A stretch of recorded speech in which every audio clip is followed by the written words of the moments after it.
They thought he was just another man walking down the street. But when the truth was revealed, their laughter turned into silence, and their fear was louder than their voices.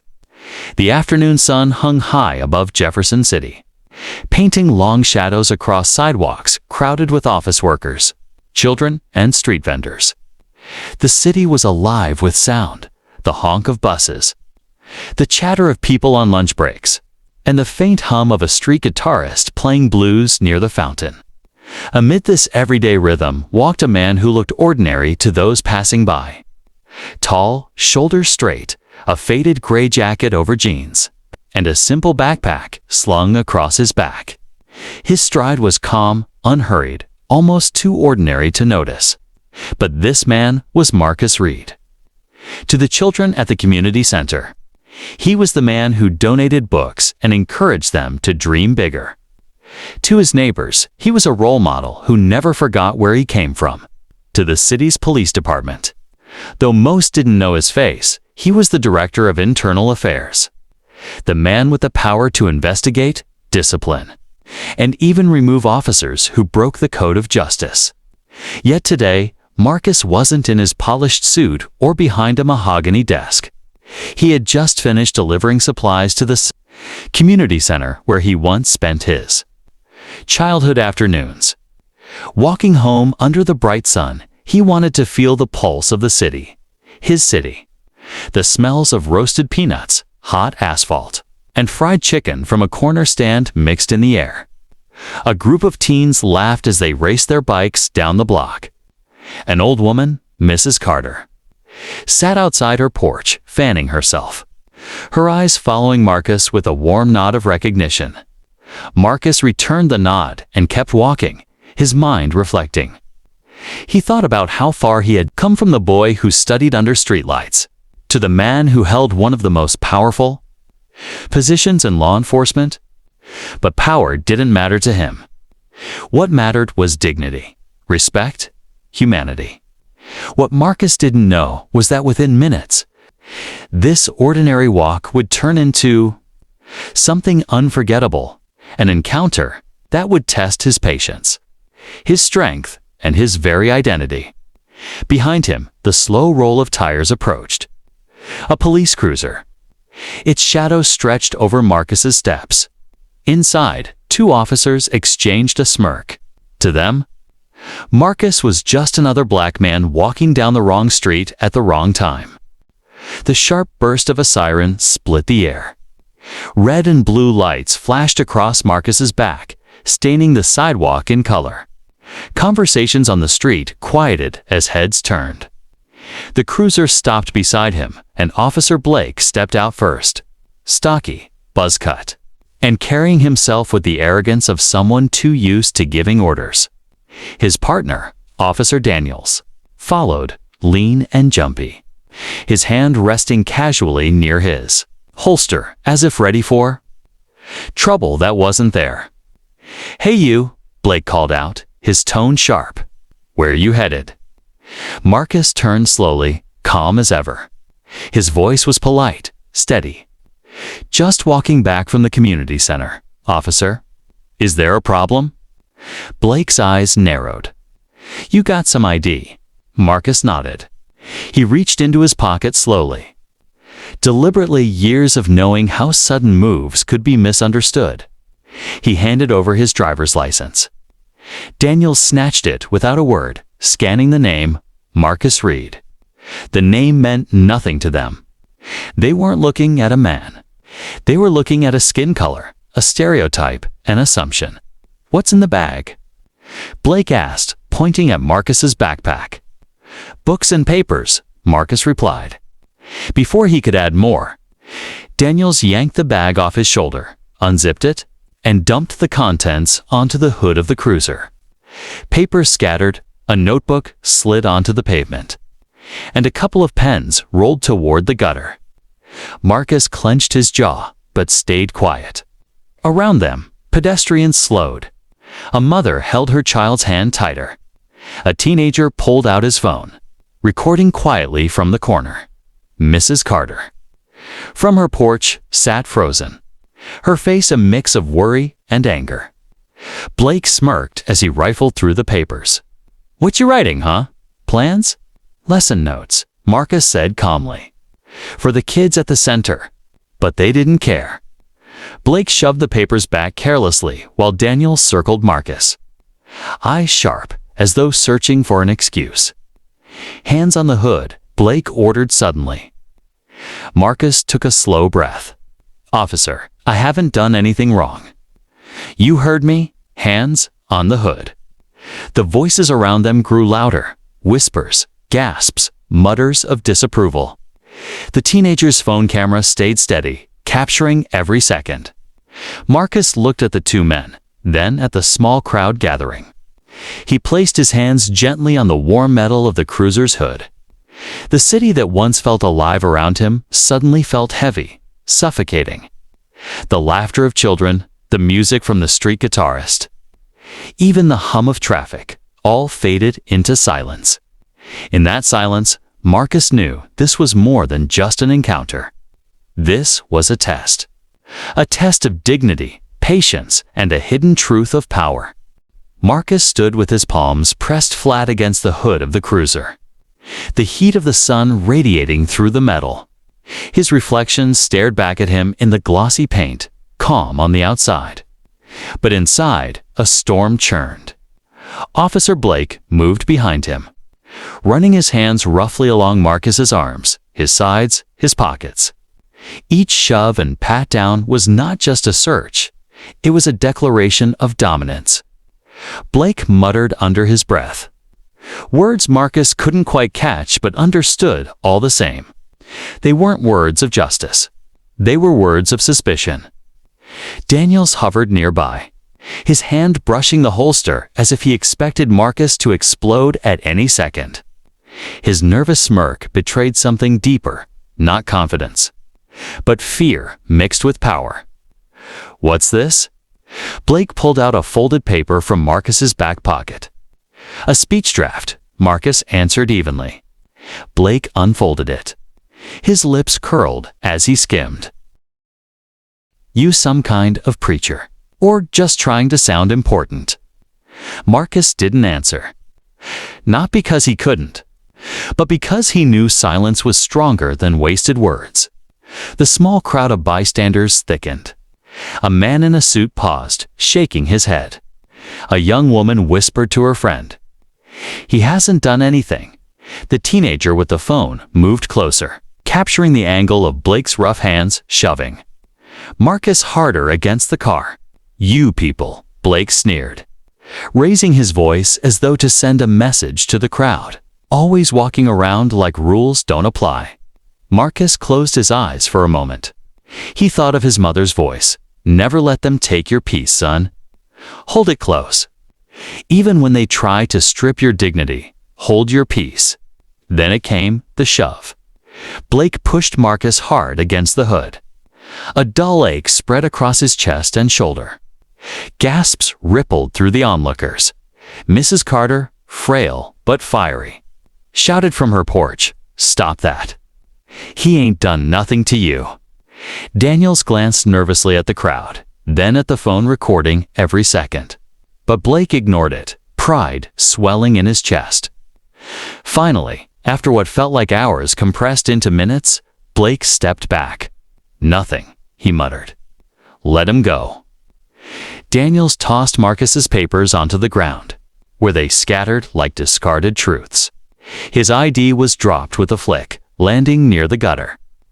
Marcus slowly bent, picked up the papers, dusted off the edges, and slid them back into his bag. His movements were precise, deliberate. His silence louder than any protest. As he walked away, the whispers of the crowd followed him. Some voices were filled with sympathy, others with anger.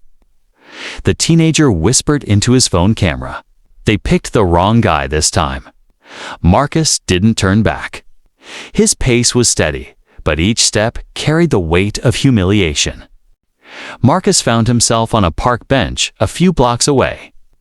The noise of the city had returned, children playing, cars honking, street vendors calling out. But to Marcus, it all felt distant, muffled, as though he were behind glass. He sat with his elbows on his knees, staring at the ID in his hand. That small piece of plastic, tossed to the ground like it meant nothing, represented decades of struggle. The long nights of studying by dim light. The countless hours working double shifts just to pay tuition.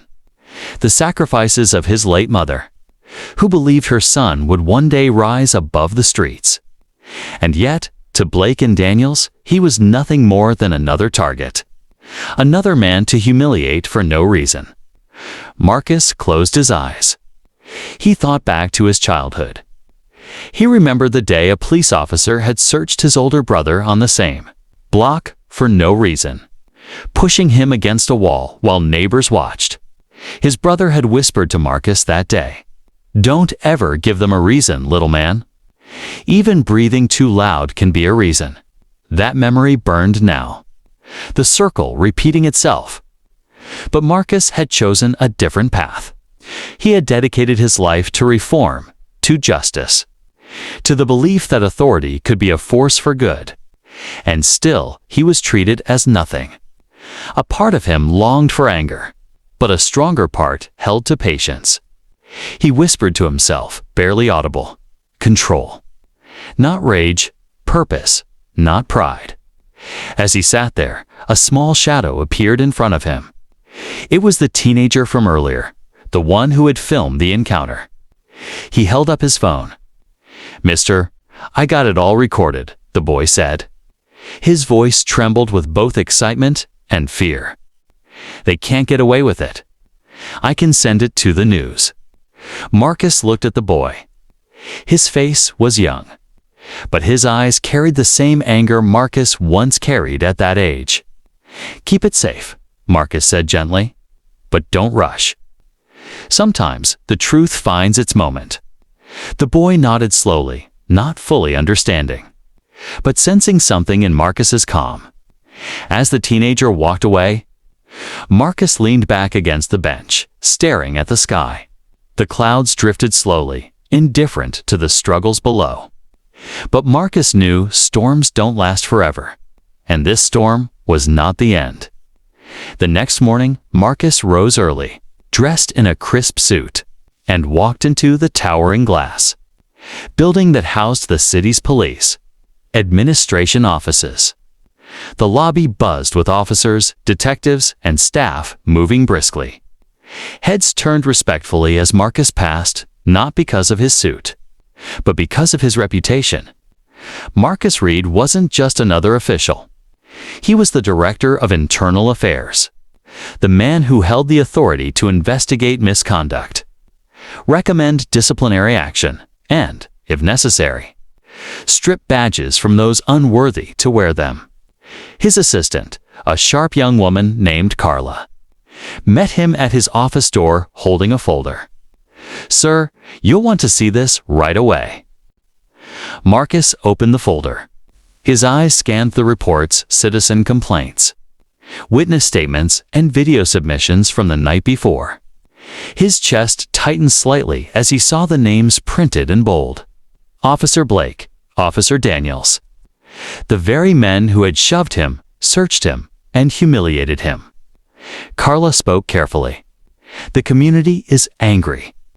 Videos are circulating online. People want accountability. What should we do?" Marcus closed the folder slowly. He took a long breath, steadying himself.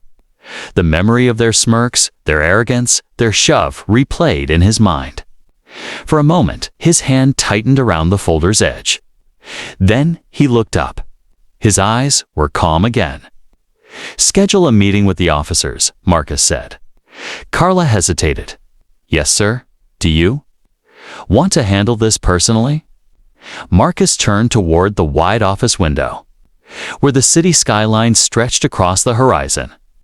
His reflection stared back at him in the glass, not the man on the street from yesterday, but the man in command today. "Yes," he said softly, but firmly. "Personally." Carla nodded, understanding the weight in his tone. As Marcus sat down at his desk, he felt a quiet fire building inside him. This was no longer just about him. This was about every man and woman who had been humiliated in silence, about every voice that was dismissed, about the truth that would no longer be ignored. Soon, Blake and Daniels would walk into his office, and when they did, the power they thought they owned would vanish.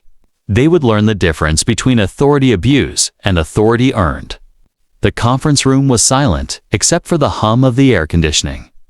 A long, polished oak table stretched across the room, its surface reflecting the light streaming in from the tall windows. At the far end sat Marcus Reed, collected, a silent storm hidden beneath still waters. The door opened. Blake and Daniels stepped inside, their uniforms crisp, their postures stiff with arrogance. Blake's smirk appeared instantly, the same one he wore when he shoved Marcus against the cruiser. Daniels trailed slightly behind, eyes darting, already uneasy. Carla guided them in. "Gentlemen, the director will see you now." Both men froze. "Director?" Daniels whispered, his face paling. Blake's smirk faltered, but quickly returned as he tried to mask his shock. He looked at Marcus, now dressed in a tailored suit, his badge of authority displayed proudly on the desk. The realization struck. The man they had humiliated on the street was not a nobody. He was their boss. Marcus didn't speak immediately. He let the silence hang heavy, forcing them to feel every second of discomfort. Finally, he gestured to the chairs. "Sit." They obeyed, tension thick in the air. Daniels swallowed hard. Blake forced his shoulders back, still trying to project confidence. "Yesterday," Marcus began, his voice steady. "Two officers conducted an unlawful stop. They used intimidation. They used force.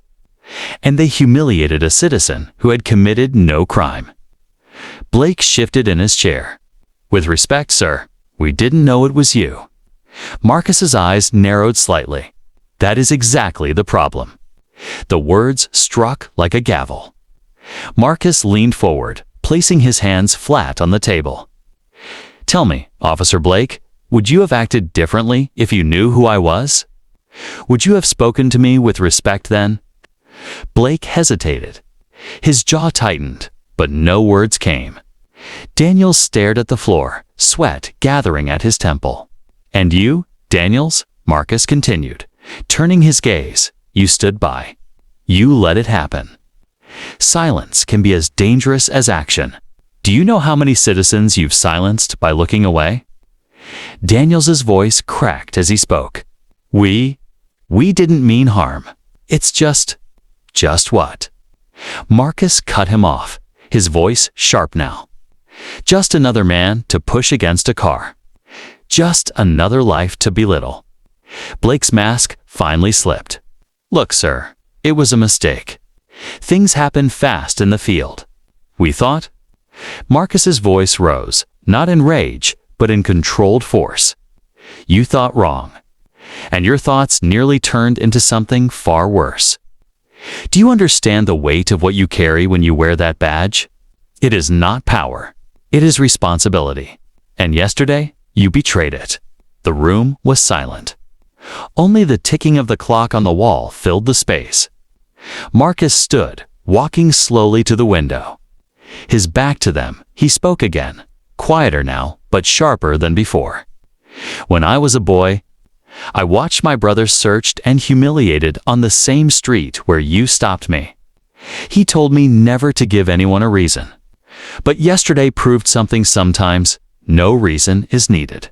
Sometimes prejudice becomes the reason." Both officers shifted uncomfortably, the weight of his words pressing down.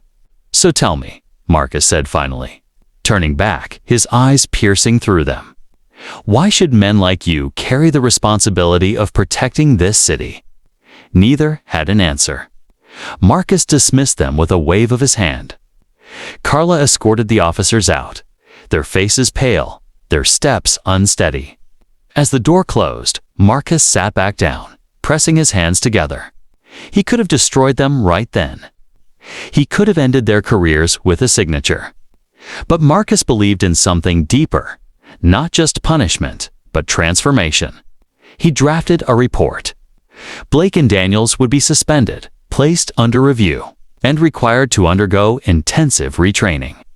They would be monitored, tested, and judged by their future actions. But Marcus didn't stop there. He ordered a department-wide initiative, mandatory workshops on ethics, community engagement, and the history of abuse of power. He demanded that officers understand not just the law they enforced, but the lives they touched. As he signed the order, he thought of the boy with the phone. He thought of the people who watched in silence, the ones who whispered but felt powerless. This wasn't just about two officers. It was about a culture that needed change. Justice wasn't just accountability. It was education. It was transformation. And Marcus would see it through. News of the incident spread like wildfire. The teenager's video had surfaced online, gaining thousands of views. But the story didn't end with outrage. It shifted when the truth emerged. Headlines blared, "Citizen harassed by police turns out to be Director of Internal Affairs." People who once felt invisible suddenly felt represented. Communities that lived in fear of officers felt a flicker of hope. Marcus Reed had not only endured what they endured, he had turned it into action.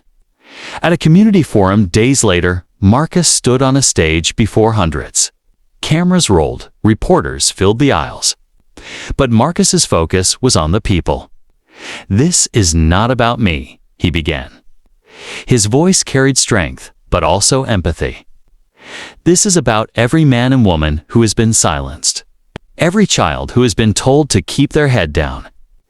Every family who has been humiliated for nothing more than existing. Yesterday, I was one of you. Today, I am still one of you. And tomorrow, I promise to fight for all of you." Applause erupted. Tears filled the eyes of mothers who had lost sons to injustice. Fathers nodded firmly, holding their children tighter.